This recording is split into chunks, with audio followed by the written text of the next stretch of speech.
Good morning. I am full of judgment. I'm kidding, kind of. While I am going to be shitting on a whole bunch of piercings, if you have any of these, or if you like any of these, that's totally fine. I don't look at people's piercings and go like, ew, weird, why'd you get that? Everybody has their own taste. I know there's plenty of people that hate my piercings. These are piercings I personally wouldn't get myself. So while I'm done piercing my face. There's no more piercings going to be going on my face. But even if I wasn't done, I would not be getting these, so. Also, I am not a professional piercer. I'm not. Disclaimer. The knowledge I'm going to spew in this video is just stuff I've learned through my own research and learning from piercers, but again, not a professional.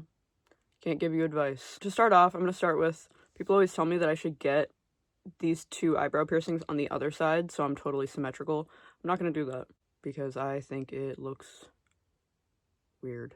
I don't think it looks weird on other people when other people have an eyebrow piercing on either side. I don't think that looks weird. I like my two eyebrow piercings on the side. And yeah, again, I'm done piercing my face and it doesn't bother me that it's not symmetrical. I like it like that. So, hi, editor's note. I also forgot to mention that I feel like it would just be way too much. So I did a mock-up of what it would look like. And like, yes, it serves, but it would just be too much. It would be too much.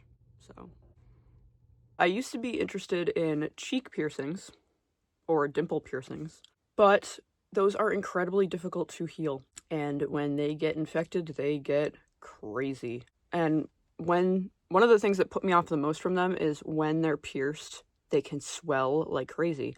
So they have a super long bar that slowly gets more, like, you size down slowly. But they're super long. They're out like this far. And I knew that would drive me absolutely crazy. Plus, the photos I had seen of ones that were infected or irritated scared me. Editor's note, I looked up photos of cheek piercing infections just to like put some examples in this video. And they are so gross that I will not be doing that. Look that up at your own risk. It's not that graphic. It's just so gross and unfortunate to me that I was just like, I'm not subjecting you guys to that. So look that up if you want. It's really not that bad, but it is yucky and scary. So yeah, they scared me. I hate the snake eyes piercing. And the snake eyes piercing, here, I'll put up a photo. That is I believe people usually used a curved barbell through the tip of your tongue. No, not only will I never get this piercing, you should never get this piercing. Don't get this piercing. It's a bad piercing for several reasons. You might have some difficulty healing because, you know, when you talk, when you eat. I have my tongue pierced, and despite talking and eating, it doesn't get moved around a lot. It's in the middle of my tongue, kind of far back, and like right now when I feel it talk, it kind of does this, but it's not really moving around that much. Talk and eat and think about the tip of your tongue and how much it moves around. That thing's moving, which is not great for a healing piercing. It can and will chip your teeth. Again, think about talking and think about eating, and really focus on the tip of your tongue right now. Like, I'm doing it right now. I'm thinking about the tip of my tongue.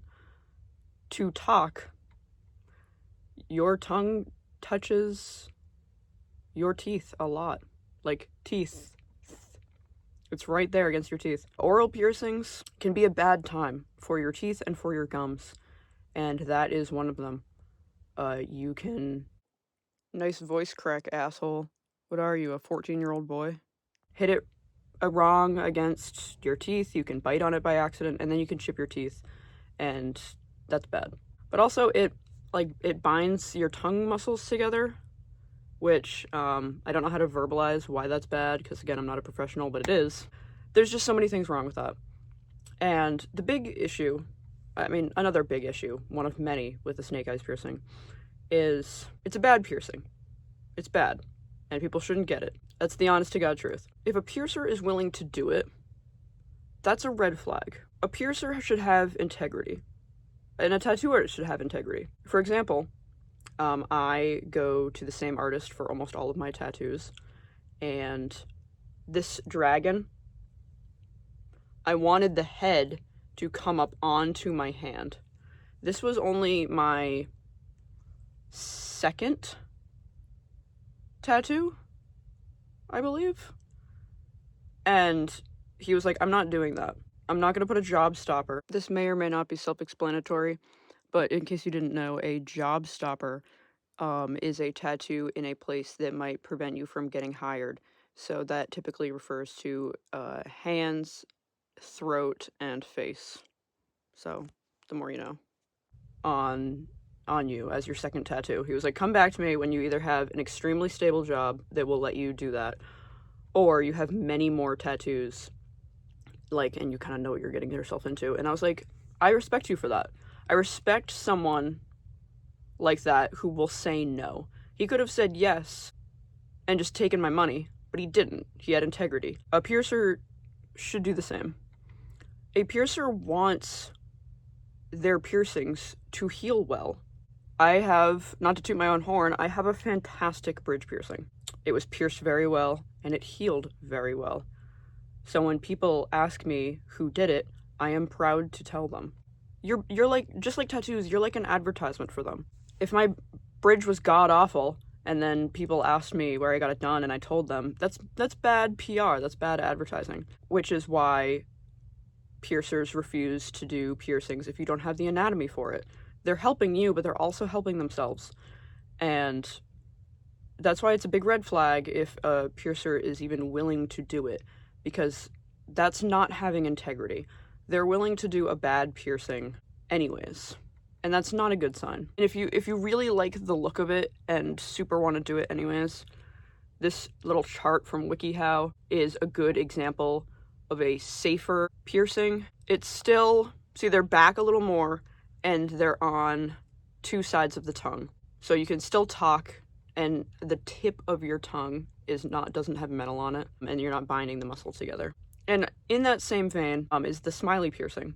It can corrode your gums and your teeth. I don't feel the same about artists or piercers, Jesus, doing a smiley piercing, as long as they inform people of the risks and that it's temporary. Temporary piercings are a thing. I know we think of all piercings as temporary, which I think is wrong. I think more people need to think of piercings as permanent. For example, I could take out any of my piercings right now, but the only one that won't leave a mark is my septum, because the hole is not visible. If I took out my bridge piercing right now, despite how well it healed, it's still gonna leave, these holes are gonna scar up. I'll put up a photo of a bridge piercing scar. I took my snake bites out for a bit and then got them re-pierced, but when I took them out, there was a hole. Piercings are less temporary than you think. What I mean by the smiley being a temporary piercing is that the skin that it goes through, take a look at that little web you have right here. It is very, very flimsy, and there's a piece of metal weighing it down. It doesn't happen to everybody, but they tend to just fall out. Like, the weight slowly stretches that hole and rips through that webbing, and then it just goes boop. Again, doesn't happen to everybody, but it happens to enough people where I think people should know that smileys are temporary. Also, they can rub on your teeth, and they can wear on your gums and irritate your gums. I've had these for years. I've had my tongue piercing for years. Every single time I go to the dentist, they investigate and make sure no damage is being done, because the backs of these can wear, they rest against my gums, and they can wear my gums down, and my gums will like recede. Thankfully they're not doing that, but it's very possible. And moving off of that topic, a piercing that I wouldn't get because I personally do not like it, I believe it's called a Monroe, and that's one little gem like up here. It's not my favorite. I do personally think it serves Y2K cunt. Like the McBling baddies have it. I love that. That serves. That's real. I personally am just not really about them. I personally would never get anything on my nips or my genitalia because that's scary. Ouchie. People tend to assume because of my face that I have more piercings that they can't see. I don't. I would like to get my belly button pierced, but I have no piercings on the rest of my body, and My ears are stretched and my tragus is pierced on this side, and that is it. My ears are bare. But people tend to assume that I have my nip nops pierced or that I have other things pierced, and I don't, and those things scare me, so no thank you. I hate any piercing that just should not be. I've seen hand piercings before. What the fuck is that all about? Don't do that. Don't pierce your hands.